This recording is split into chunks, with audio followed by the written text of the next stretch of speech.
वजीर आला सिंध कहते हैं सिंध भर में बारिशों में सबसे ज्यादा नुकसान कराची का हुआ। वफाकी हुकूमत रिलीफ का काम करे, कोई एतराज नहीं। अगर कंपनियां बनाकर काम होगा तो एतराज होगा। बल्दियाती इलेक्शन में रुकावटें हैं, अभी तक मरदमशुमारी के हतमी नताइज की मंजूरी नहीं हुई। तमाम कानूनी तकाजे पूरे करके बल्दियाती इलेक्शन कराने के पाबंद हैं। सैयद मुराद अली शाह का एक सवाल के जवाब में कहना था कि भंग की काश की इजाजत से मुताल्लिक कानून का इन्हें इल्म नहीं। चाहते हैं कि फेडरल गवर्नमेंट भी हमारे साथ काम करे और यही कमिटमेंट दिखाए, ना सिर्फ कराची के लिए, पूरे सूबे सिंध के लिए। रिक्वेस्ट करूंगा फेडरल गवर्नमेंट से कि वहां भी हमारी मदद करें और पूरे सिंध को एक नजर से देखें।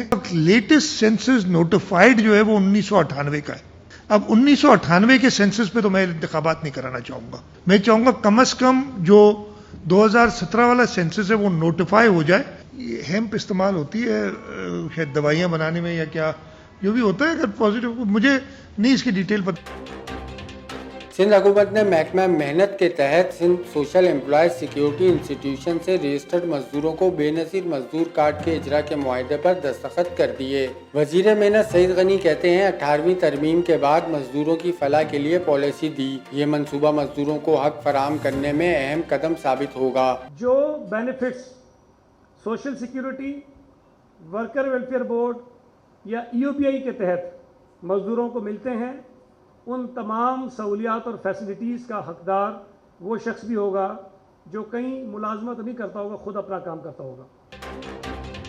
तर्जुमान सिंध हुकूमत की वफाकी हुकूमत की जानिब से बिजली के नरखों में इजाफे पर कड़ी तनकीद। बैरिस्टर मुर्तजा वहाब कहते हैं तहरीक इंसाफ के कौल और फेल में तजाद है। ये कहते कुछ हैं, करते कुछ हैं। कराची वालों को इमरान नियाजी की तरफ से ऐलान करदा 162 अरब रुपए के तरक्याती पैकेज का इंतजार है। खुदारा बिजली की कीमतों में इजाफे से तहरीक इंसाफ गुरेज करे। तकरीबन 2 रुपए 39 पैसे पर यूनिट का इजाफा कर दिया गया है।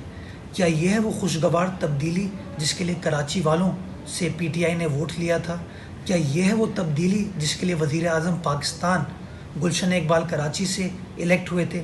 यह है वो खुशगवार सुनहरा पैकेज जिसके बारे में PTI वाले बात कर रहे हैं कि कराची के अंदर वज़ीर आज़म अनाउंस करने जा रहे हैं?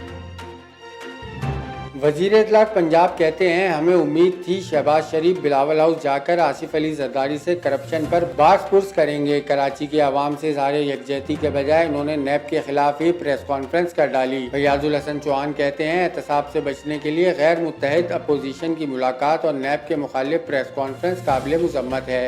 तो जब हमें पता चला कि वो आसिफ जरदारी साहब से भी मिलने जा रहे हैं तो सारे ये एक्सपेक्ट कर रहे थे शायद कोई आसिफ जरदारी साहब का पेट फाड़ के कौमी दौलत खजाने में जमा कराएंगे या चुरंगी कुरंगी के किसी चौक में उन्हें उल्टा लटकाएंगे। लेकिन वहां जाके अजीब मंतक पेश की। ना तो सैलाबी और बरसाती पानी से जो कराची के अवाम गमजदा और निढाल हैं, ना तो उनके साथ इज़हार यकजहती हुआ, बल्कि अपनी कहानी और अपना गम, करप्शन की कहानी और एहतसाब का गम। कराची के 3 मुकामात पर तजावुजात के खिलाफ ऑपरेशन। पाक फौज और लोकल इंतजामिया ने दूसरे दिन भी भारी मशीनरी के जरिए अपना काम जारी रखा। गुलबर्ग कैफे प्याला में एंटी इंक्रोचमेंट पुलिस और मुजाहिरीन आमने सामने आ गए। सड़क के दोनों एतराफ को ट्रैफिक के लिए बंद कर दिया गया। मुकदमे के इंदराज के बावजूद क्लिफ्टन के मकीन नकासी आब और बिजली की बंदिश पर सरापा एहतजाज। सिविल सोसाइटी का क्लिफ्टन कंटोनमेंट बोर्ड के बाहर मुजाहरा। CBC के खिलाफ नारेबाजी। पुलिस की भारी नफरी मौके पर पहुंच गई।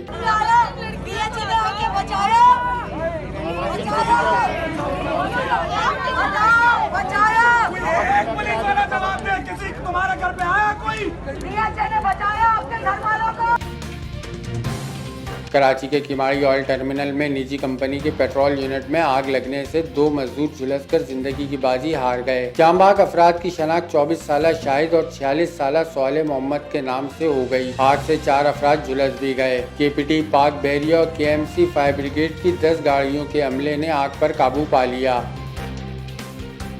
बारिश को 7 दिन गुजर गए। सैलाबी पानी ने घरों के अलावा शहर खामोशा को भी बुरी तरह मुतासिर किया। शहर भर के कब्रिस्तानों की हालत खराब। एशिया के सबसे बड़े कब्रिस्तान में घुटनों घुटनों पानी जमा। मेवाशाह कब्रिस्तान में पंप के जरिए डी वाटरिंग इलाका मकीनों ने अपनी मदद आप के तहत शुरू कर दी।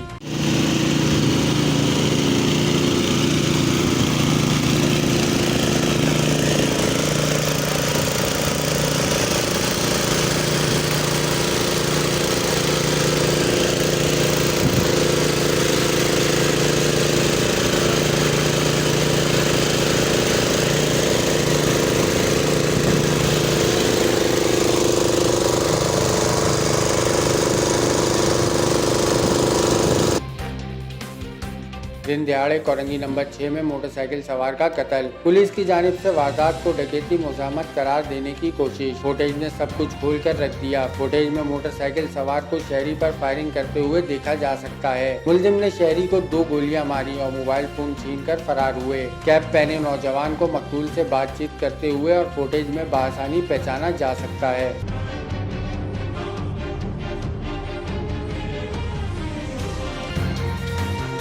एंटी करप्शन वेस्ट की बड़ी कार्रवाई। डिप्टी डायरेक्टर लोकल टैक्स महबूब बेग और नदीम कमाल गिरफ्तार। डिप्टी डायरेक्टर एंटी करप्शन कहते हैं साबिक चेयरमैन डिस्ट्रिक्ट वेस्ट इजहार अहमद और म्युनिसिपल कमिश्नर इशफाक मल्ला के खिलाफ मुकदमा दर्ज करके गिरफ्तारी के लिए छापे मारे जा रहे हैं। मुलजिमान ने कौमी खजाने को 5.5 करोड़ का नुकसान सिर्फ एक टेंडर से पहुँचाया। मवेशी मंडी के ठेकेदार ने 5 करोड़ ठेके का टेंडर भरा मगर जारी नहीं किया। 1.25 करोड़ रुपए ठेके में आमदनी सिर्फ 16 लाख रुपए की हुई। सरकारी खजाने को जानबूझकर नुकसान पहुंचाया गया। नाम एक डिप्टी डायरेक्टर है वेस्ट जोन नदीम कमाल, ये डिप्टी डायरेक्टर है टैक्सेस। और दूसरे का नाम है महबूब बेग, ये भी DFC वेस्ट में टैक्सेस का। किया तंजीमों की मुश्तरका प्रेस कॉन्फ्रेंस। अल्लामा शहनशाह नकवी कहते हैं कालादम दहशतगर्द गिरोह का सरगना मनसूबाबंदी के तहत फसादात कराने की साजिश कर रहा है। मराजीन अज़ाम को फतवे के मुताबिक उम्महातुल मोमिनीन की तौहीन को हराम समझते हैं। किसी के कहने पर अकायद नहीं छोड़ सकते। ज़ियारत आशूरा पर पढ़े जाने वाली दुआओं के खिलाफ रियासती इदारों का हरकत में आना अफसोसनाक है। तमाम उलमा कराम को रिहा मुकदमात वापस लिए जाएँ। शिया उलमा ने बाद नमाज जुम्मा मुल्क गिर एहतजाज का ऐलान कर दिया। सूबाई कौमियतों की तक़सीम जैसे अज़ाइम, इसी तरह मजहबी मुनाफरत उन पाकिस्तान दुश्मन अनासर के लिए एक बेहतरीन रास्ता है। तमाम फ़ुक़हाए इमामिया फ़तवा दे चुके हैं, उनका फ़तवा मौजूद है और हम उस फतवे पर कारबंद रहे और रहेंगे कि मुसल्लमा इस्लामी मसालिक के मुक़द्दसात की तौहीन करना शरन जायज़ नहीं है। कल हमने पूरे पाकिस्तान में बिलखुसूस और बिलाख़स सिंध के तमाम जुमा इज्तिमाअत को इस मज़मूम हरकत के ख़िलाफ़ एहतजाज के उन्वान से मुनक़िद करने का ऐलान किया।